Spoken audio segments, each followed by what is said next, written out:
My wife mocked me to her friends, saying, "He's awful in bed." But it all blew up in her face when her best friend burst out laughing and replied, "Actually, he's amazing." I thought my week couldn't get worse until two women showed up at my door ready to kill each other over me. My wife turned our anniversary dinner into a roast about me and our sex life. But by the end of the night, she was the one exposed in front of everyone. It all exploded on a Friday night. It was our anniversary dinner at home, which Kira insisted on hosting because she wanted to impress her friends. 5 couples were squeezed into our dining room. Expensive drinks were flowing, and everyone was just pretending to care about each other's boring lives. I'm 34. I was sitting next to my wife, Kira, 32.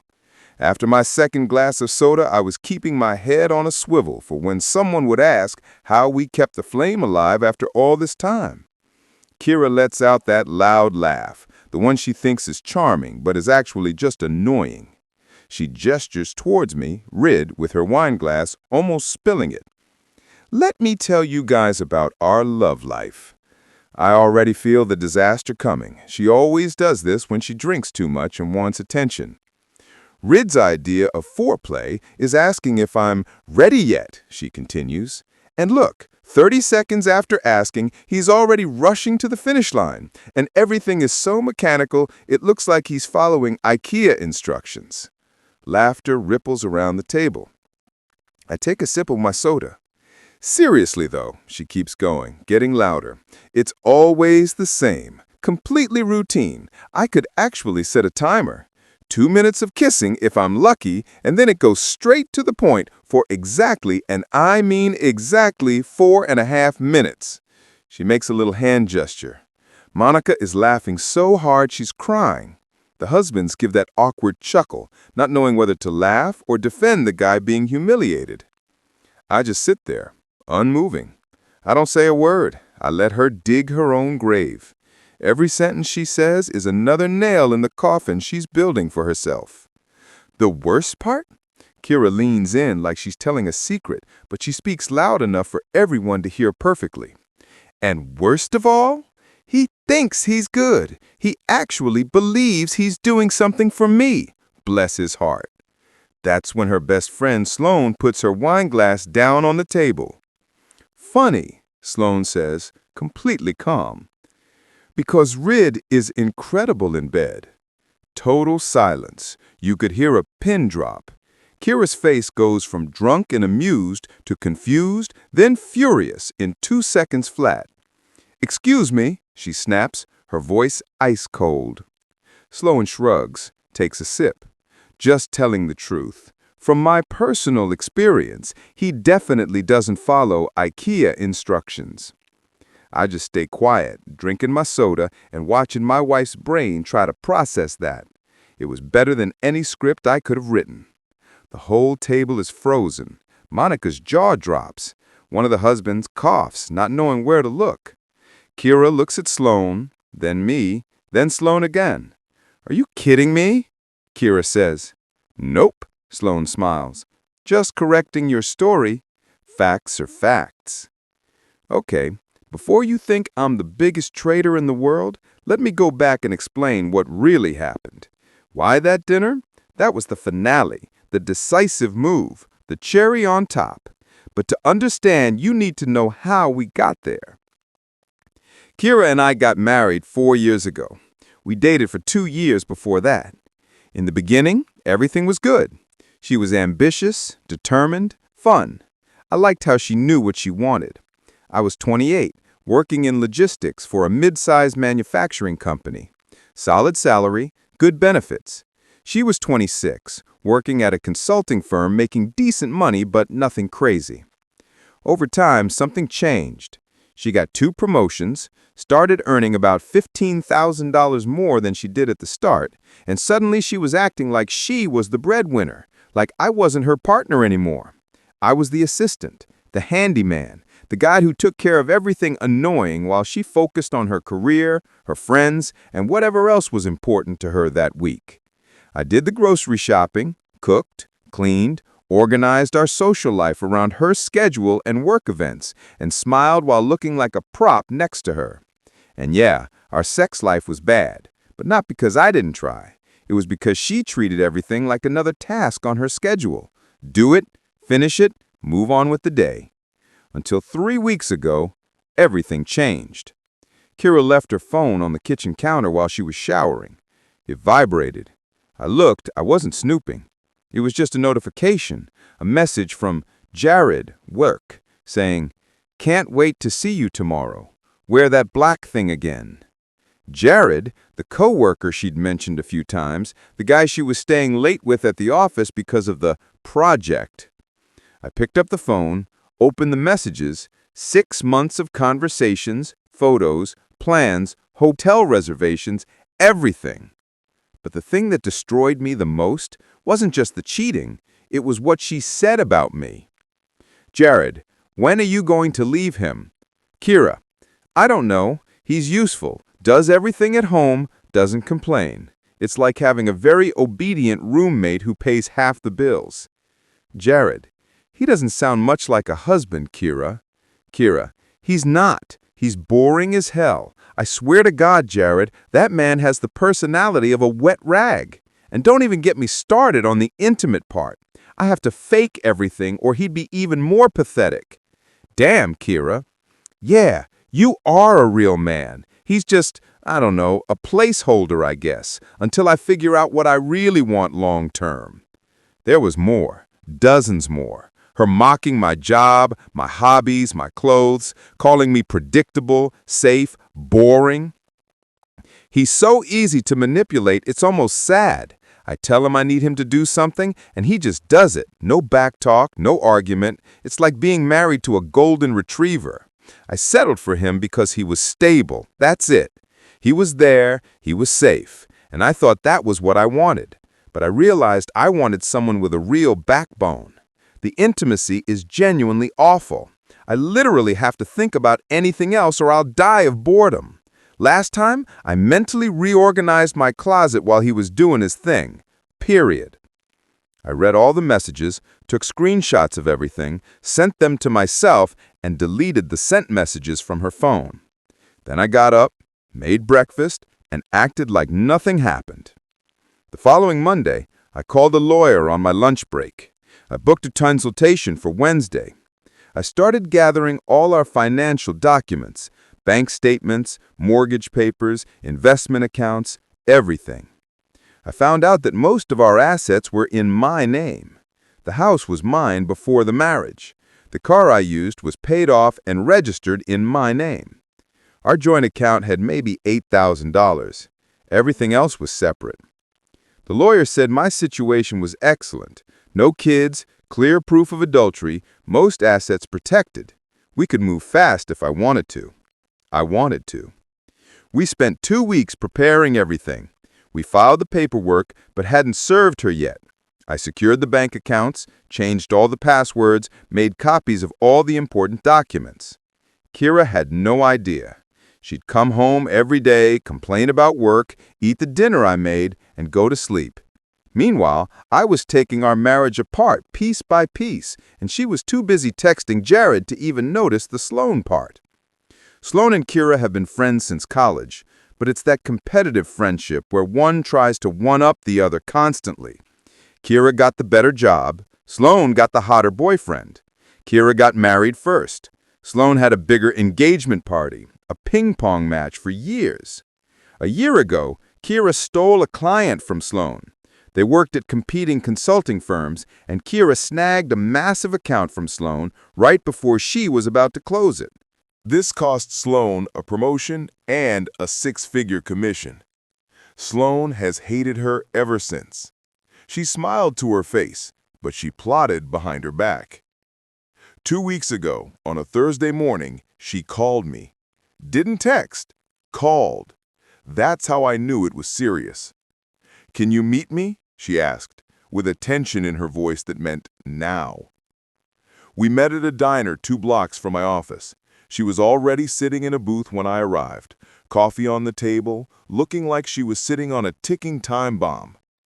"You're going to want to sit down for this," she said. I sat.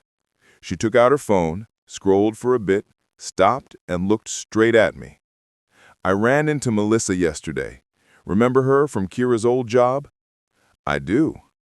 She still talks to a few people at the firm, including Kira. Sloan leaned in.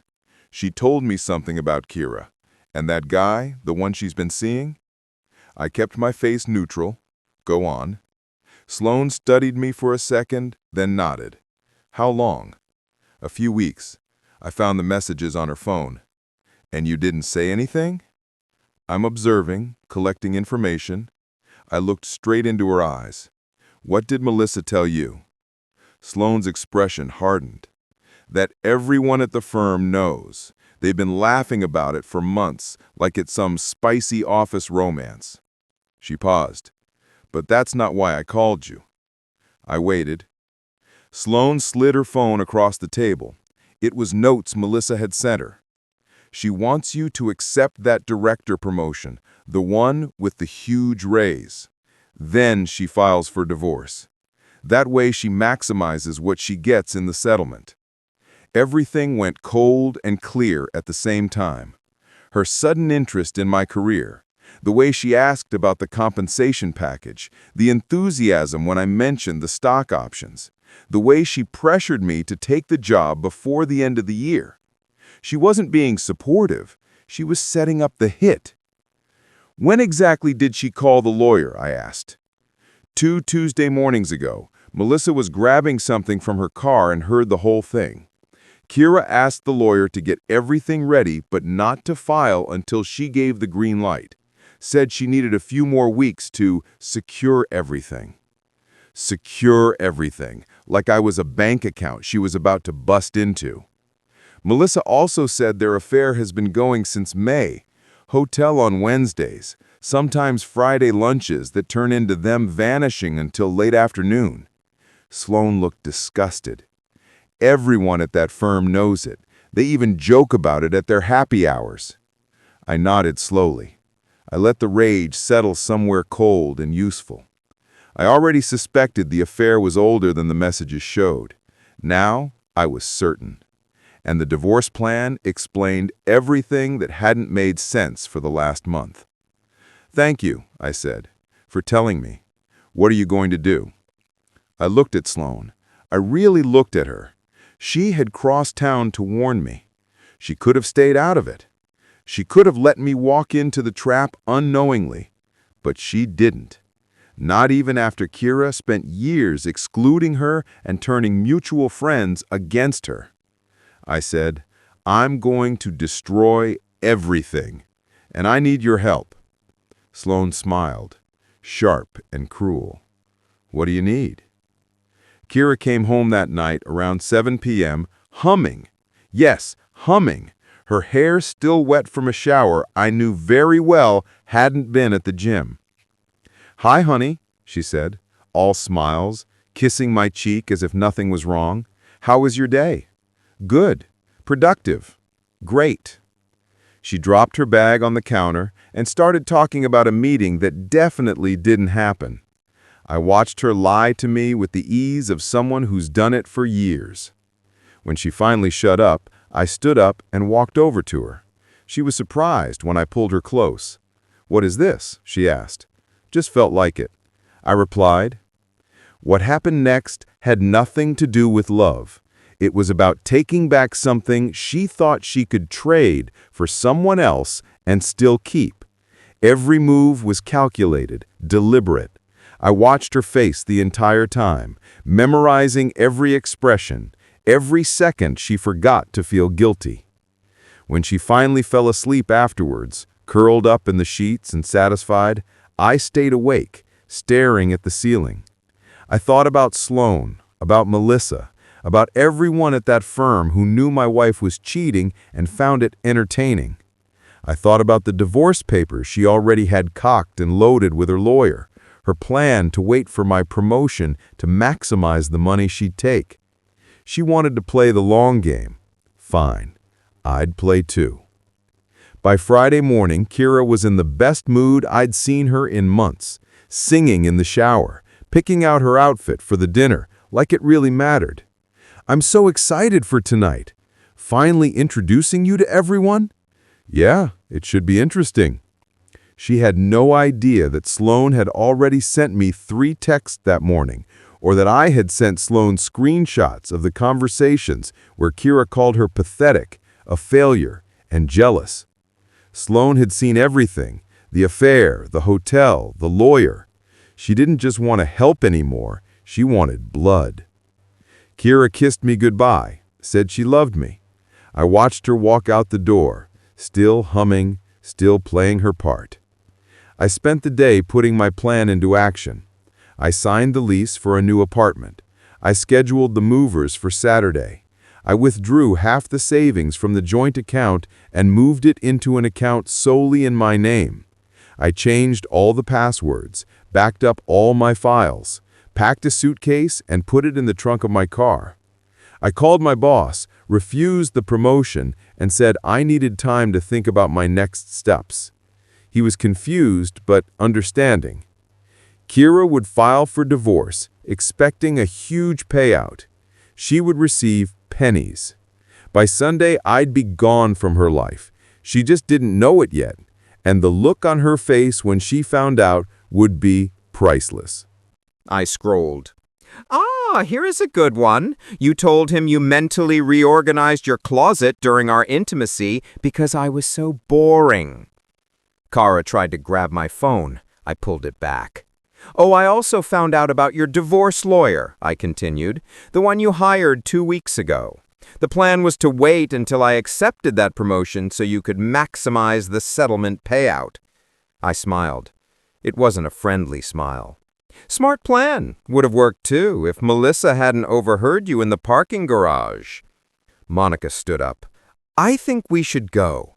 Yeah, one of the husbands said, already grabbing his jacket. This feels pretty personal. They scattered like cockroaches when the light comes on.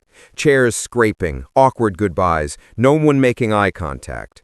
The apartment emptied in less than 2 minutes, except for Sloan. She stayed seated, wine glass in hand, watching the show.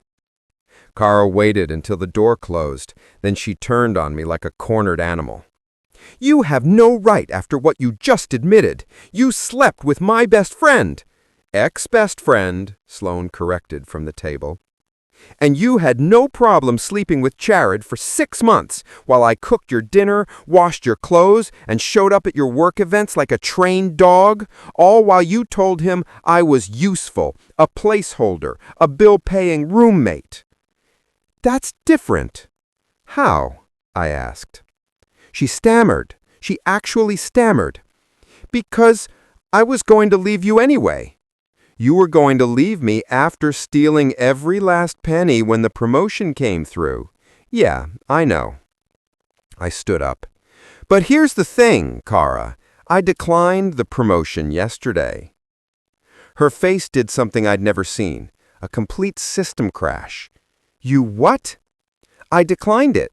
Told my boss I needed to think about my career path. I walked to the kitchen, grabbed a folder from a drawer, walked back, and tossed it onto the table. Divorce papers, already filed, by the way. They'll be officially served on Monday, but I figured you didn't need to wait. She picked up the folder with shaking hands and flipped through the pages. You're keeping the house, the car, everything? Everything is mine? The house was mine before we got married. The car is in my name. The joint accounts have already been split. You get half, about $4,000. Everything else has always been separate. I sat down again. You'll be keeping exactly what you brought into this marriage, which is basically nothing. Kara looked up, eyes brimming with those manipulative, crying-on-demand tears she used when she wanted something. Rid, honey, we can fix this. I made mistakes, I know, but we can go to therapy, work this out. I love you. You don't, I replied dryly. You loved what I did for you. The free labor, the emotional support, the stability. But you don't love me. You said so yourself. I'm boring, predictable, a placeholder. I didn't mean it. Yes, you did. I stood up again. And honestly, I don't care anymore. It's over. You need to leave. This is my house too. No, it's my house. My name is on the deed and I want you out today. You can't just kick me out.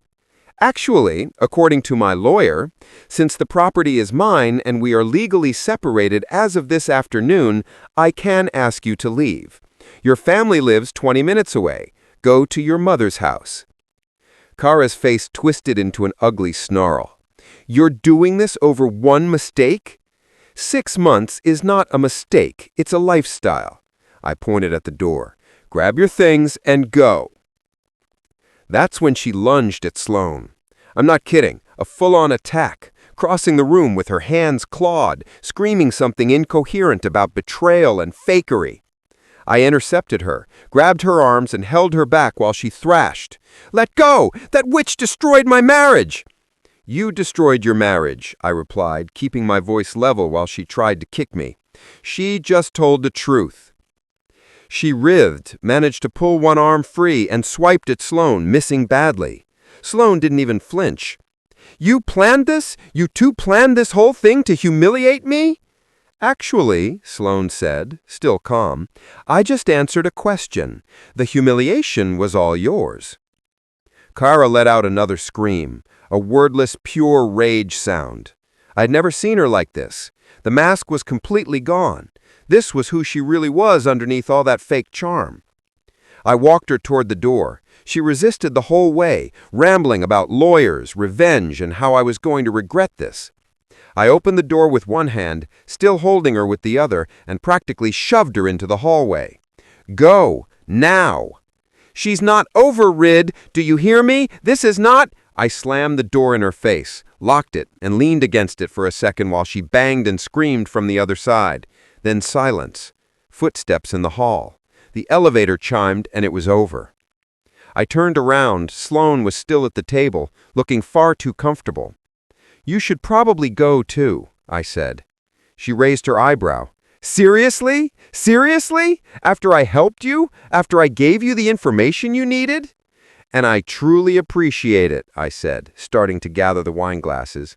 But you both know you didn't do this for me. You did it because you hate Kara. Sloane stood up, smoothing her dress. Can it be both? It can. But either way, you need to leave. She approached me, doing that thing some women do when they think they're being seductive. Hand on my arm, head tilted, a little smirk. We could have some fun, you know. Just us. No drama, no exes, just us. Her fingers trailed down my R-form. I looked at her hand on my arm, then at her face. She actually thought this was going somewhere. She thought just because she showed up today and helped expose Kara, we had some kind of connection now. Sloane, I'm not interested. Her smirk faltered. Oh, come on. Don't pretend you haven't thought about it. I haven't. Bullshit. She moved closer, pressing her body against me. Let me stay. We can celebrate the right way. I grabbed her wrist, not hard but firm. No. Why? Kara's gone. You won. We won. We didn't win anything together. You showed up uninvited, caused chaos because it gave you pleasure, and now you think that means something. I let go of her wrist and stepped away. It doesn't. She stared at me for a moment, her eyes hard. Then something shifted in her expression. Shame mixed with anger. The look of someone who realized they'd misread the entire situation. Wow, you're actually serious. Completely. You know what else? You're just like her. Use people when it's convenient and then toss them aside. Maybe I am, but at least I'm honest about it. I walked to the door and opened it. Thanks for showing up today. It worked out perfectly, but it ends here. She snatched her purse, quick, jerky movements. She walked to the door, stopped right in front of me. You are going to regret this. I doubt it. I looked into her eyes. You came here to feel powerful by destroying your ex-best friend. You got what you wanted. So did I. Now it's over. She left without another word. I closed the door, locked it, and stood there in my empty apartment, surrounded by half-full glasses and ruined dishes. And I smiled. For the first time in months, I truly smiled. The next 3 days were chaos. Kara blew up my phone. Texts, calls, voice messages. It started with anger, then desperation, then anger again. I blacked her phone number on Saturday morning. She showed up at my apartment building on Sunday, pounding on my door for 20 minutes while I watched football with noise-canceling headphones on. Building security eventually escorted her out. On Monday morning, I got an email from her lawyer. All the standard threats. My lawyer responded with the proof of the affair and the prenuptial clause she had apparently forgotten about. Total silence after that. I went back to work that week, acted normal, did my job. Nobody knew anything yet, which was fine by me. Then, the Tuesday of the following week, I got a call from Jason, one of the guys who had been at the dinner. "Dude," he said, "did you hear about Kira?" "What about her?" "She got fired, like escorted out of the building yesterday." I straightened up in my chair. "What?" "Yeah, I don't know the details, but apparently HR got an anonymous tip, something about violating company policy." I was silent for a moment. "You think it has something to do with—" Jason let the sentence die. "Probably," I replied. I thanked him and hung up. I sat there staring at the phone. Someone had sent HR the proof of the affair, and I had a pretty good idea who. Sloan. She called me the day after Kira's firing. She couldn't even wait. She was eager to tell me what she'd done. "I sent everything to her HR," she said, overly proud. "The dates, the screenshots, the hotel receipts, everything. They fired her on the spot. Jared, too." There was a pause, like she was waiting for me to thank her. "I thought you deserved justice," she continued when I stayed quiet. "We make a good team, don't you think?" Team? As if this was some kind of partnership. It turns out Kira used to brag to Sloan about everything when they were still friends. Before that dinner, Sloan told me Kira would show her screenshots, hotel photos, everything.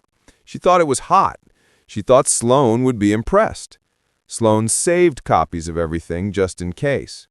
Then, at the dinner, Kira pulled that move, called Sloan useless, and tried to humiliate her in front of everyone. Bad idea. Sloan waited a week and sent everything to Kira's HR. I laughed.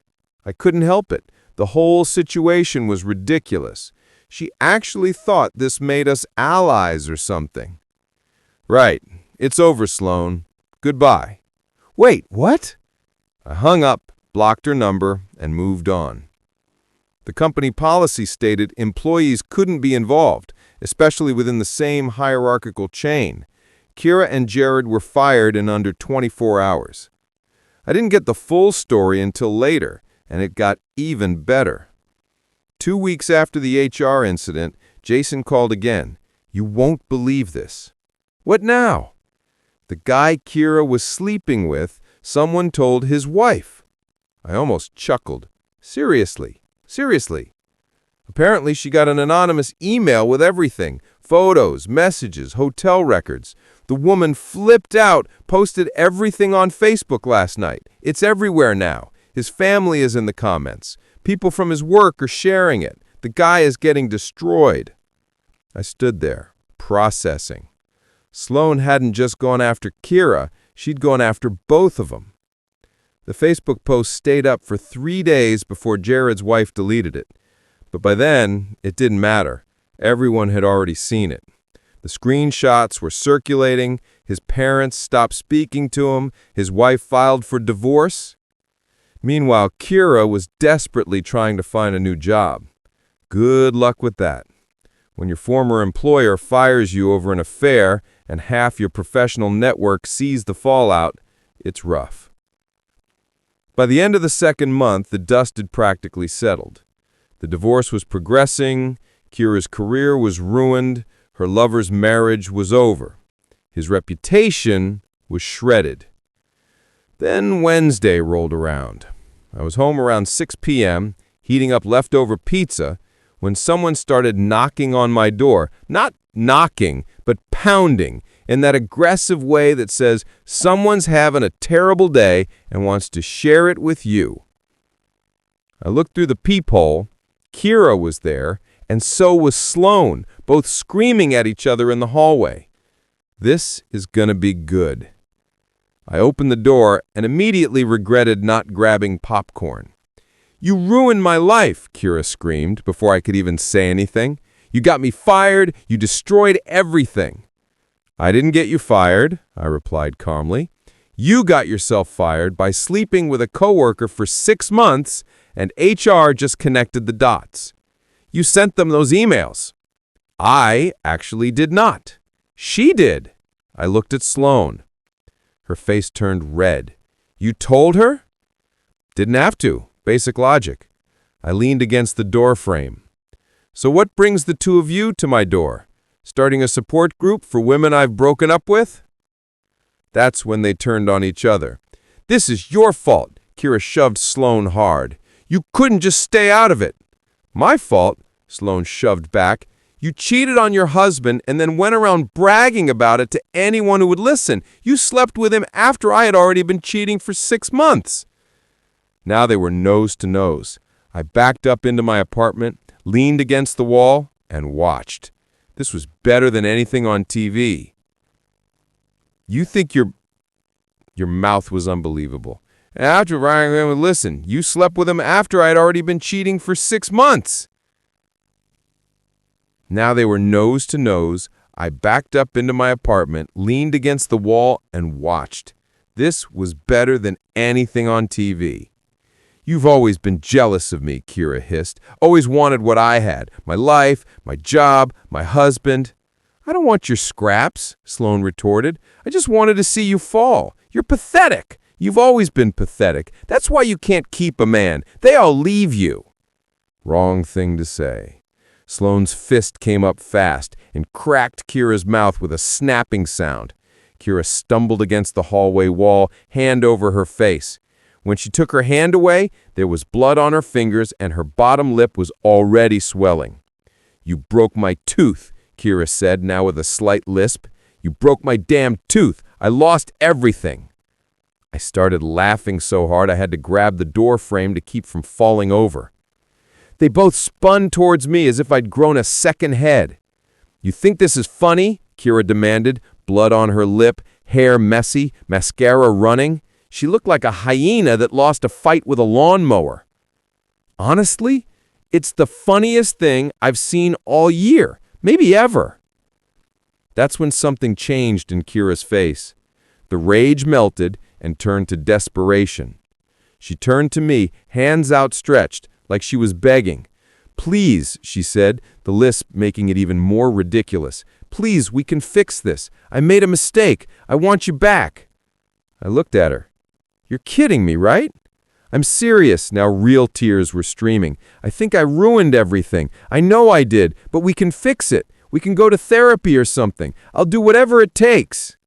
"You want me back?" I started laughing again. "Kira, you just got fired for screwing around at work, and your ex-best friend just punched you in the face. What part of this train wreck makes you think I want to rebuild this garbage fire?" "But I love you," she said, the lisp worsening as her lips swelled. "I never stopped loving you." "You loved me so much you planned to leave me for Jared after taking half my money?" Sloane, who had been quiet, stepped forward. "He doesn't need you anymore, Kira. He needs someone who actually values him." "Oh no, here we go," I said. "Someone like you," I imagined. "Yes, someone like me." She moved closer. "We have chemistry. You felt it. I know you did." "Chemistry, R. Sloane.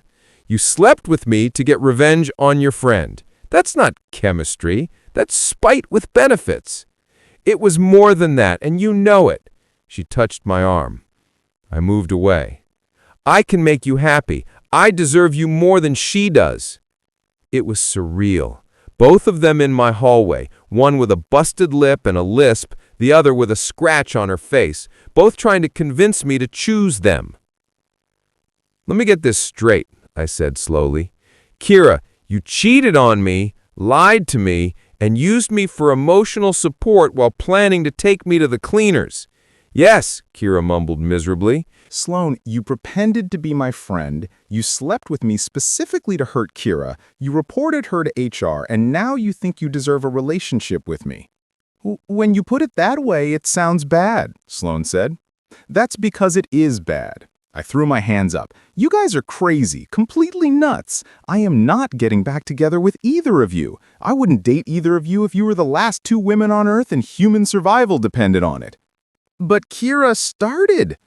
No more buts, no more excuses, no second chances. I pointed down the hallway. I am done with both of you, forever. Get out of my building. That's when Kira grabbed a handful of Sloane's hair. Sloane screamed and pulled back. The two of them went down to the floor in a tangle of arms, legs, and designer clothes, rolling across my hallway carpet like they were fighting over the last slice of pizza. I watched for about 10 seconds, logging this absolute masterpiece of chaos into my memory. Then I pulled out my phone. All right, that's enough. I held up the phone. I'm calling the police. You have 5 seconds to get out of my building, or I'm filing charges for assault, trespassing, and disturbing my pizza. They untangled themselves, panting. Kira's lip was balloon-level swollen. Sloane now had a scratch on her cheek and a torn blouse. This is not over, Kira said, trying to sound threatening even with that lisp. Yes, it is. I pointed to the end of the hall.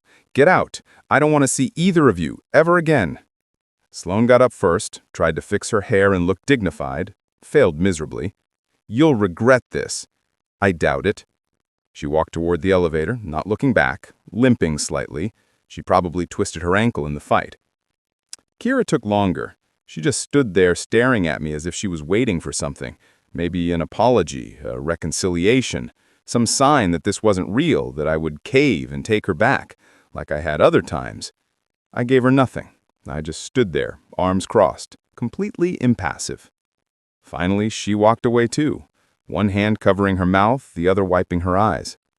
I closed the door, locked it, and put the chain on for good measure. Then I walked back to my pizza, put it in the microwave, and replayed the whole scene in my head. You broke my damn tooth! I was still laughing when the microwave beeped.